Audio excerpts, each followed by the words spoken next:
నేను Telugu Desam party organising secretary. Telugu Desam party organising secretary. Party పదవికి రాజీనామా చేస్తున్నాను.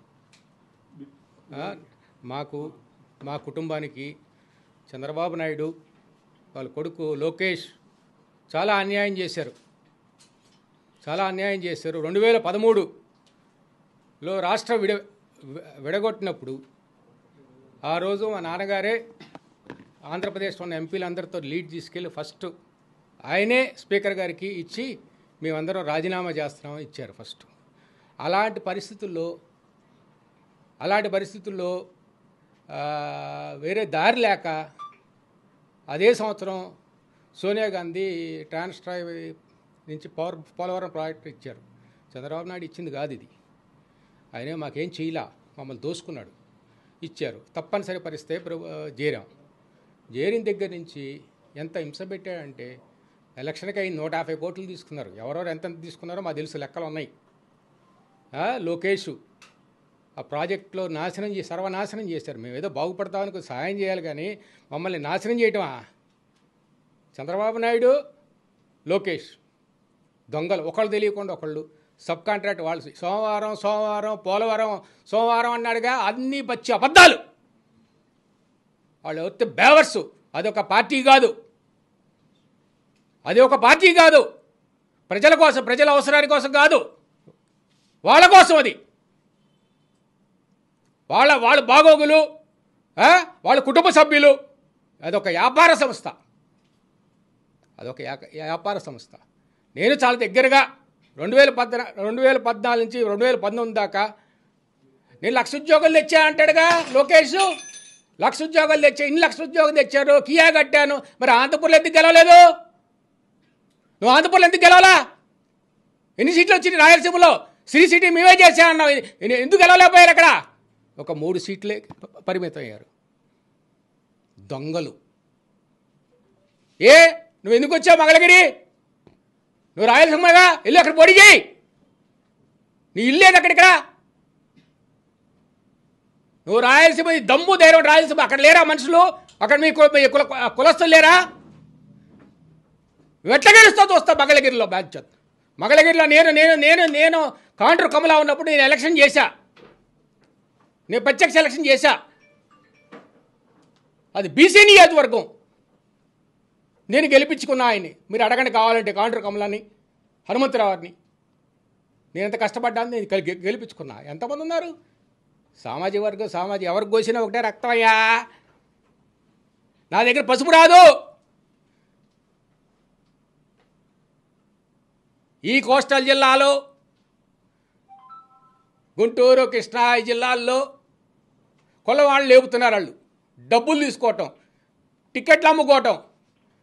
2019 ఓడిపోయాం, అందరూ ఓడిపోయారు. ప్రభుత్వం చేసింది అది ఎంత హామీలు పెట్టా 2019లో గెలవేసే పరిస్థితి లేదు.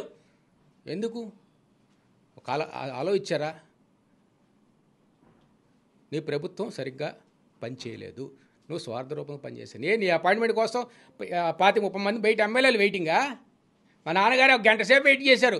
ఒక చిన్న ప్రపోజలు, అది అవలా. ఎందుకైనా ఎంత బాధపడ్డారు? ఏమన్నాడు? వినుకొండలో సాక్షాత్తు పబ్లిక్ మీటింగ్లో పల్నాడు వాటర్ ప్రాజెక్ట్ చేస్తా అన్నాడు. ప్రతి ఇంటికి కుళాయి ఇస్తా అన్నారు. రాయపాటి సాంబశివరావు గారిని బాధ్యత తీసుకున్నారు. సంవత్సరం కష్టపడ్డారు. సెంట్రల్ గవర్నమెంట్కి వెళ్ళారు. ఇక్కడ లోకల్ ఆర్డబ్ల్యూఎస్ ఇంజనీర్ దగ్గర ఇప్పటికే ఉంది ఆ ప్రాజెక్ట్ రిపోర్టు. ఆర్డబ్ల్యూఎస్ వాళ్ళు డిపార్ట్మెంట్ వాళ్ళు చేశారు. చేసిన తర్వాత అది తీసుకొని ఢిల్లీ వాళ్ళతో మాట్లాడి, మినిస్టర్తో, ఐఏఎస్తో మాట్లాడి, బాబు డ్రింకింగ్ వాటర్ వాళ్ళు ఒకటే అన్నారు. డ్రింకింగ్ వాటర్ ప్రధానమంత్రి మోదీ 100% ఓకే చేస్తారు. దానికి ఆయన మీరు స్టేట్ గవర్నమెంట్ పంపించండి, ఆయన ఫండ్స్ సెపరేట్, ఇది సెపరేట్, మీరు డైరెక్ట్గా సెంట్రల్ ఫండ్స్ రిలీజ్ చేస్తా అన్నారు. చంద్రబాబు నాయుడు దగ్గరికి వస్తే ఆయన ఇదిగో అంటారు. వాళ్ళకి చెప్పి వీళ్ళకి చెప్పి చంద్రబాబు నాయుడు కాదు. చంద్రబాబు ఏంటి, ఆయన డైరెక్ట్ ఎలక్షన్లో గెలిచాడు ఎప్పుడన్నా? అది చేయలేదు. పోనీ మా సంగతి తీసేయండి. పార్టీని నమ్ముకొని వాళ్ళు ఉన్నారు. ఎన్టీ రామారావు స్థాపించిన దగ్గర నుంచి వాళ్ళ కోసం ఏం చేశావు?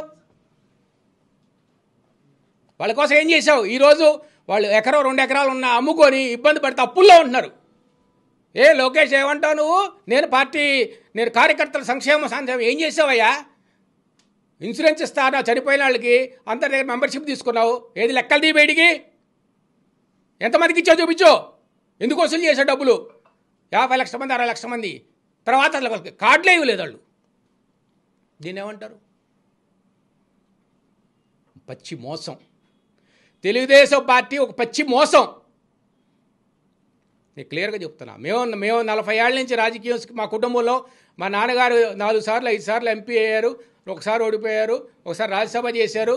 మా చిన్నాన్న జడ్పీ చైర్మన్ చేశారు, డీసీసీ ప్రెసిడెంట్ 9 సంవత్సరాలు చేశారు, మా తమ్ముడు మేయర్ చేశారు. ప్రత్యక్షంగా రాజకీయం మా కుటుంబం, మా ఇంట్లో నేను కళ్ళతో చిన్నప్పటి నుంచి చూస్తూనే ఉన్నా. ఇక్కడ కుల మతం లేదు. అందరికి వచ్చినట్టు పని చేసాం. చేతనైన పని చేసాం, చేతనైన సహాయం చేసాం. ఆ రోజుల్లో టెలిఫోన్ కనెక్షన్లే ఉండేవి కాదు.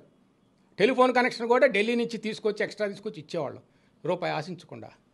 ఇది ఆయన చేసిన సర్వీస్. మేము దెబ్బతిన్నాం, కుటుంబం దెబ్బతిన్నాం, మేము ఫైనాన్షియల్గా దెబ్బతిన్నాం. మేము ఎవరి దగ్గర మోసం చేయలా, చేసింది వాళ్ళు. ఏమయ్యా నీకు నేను ఒకటో మాట చెప్తున్నాను, లోకేష్ని అడుగుతున్నా, నీరు చెట్టు గుంటలు తీయటం అని ఎంత దోసుకున్నారు?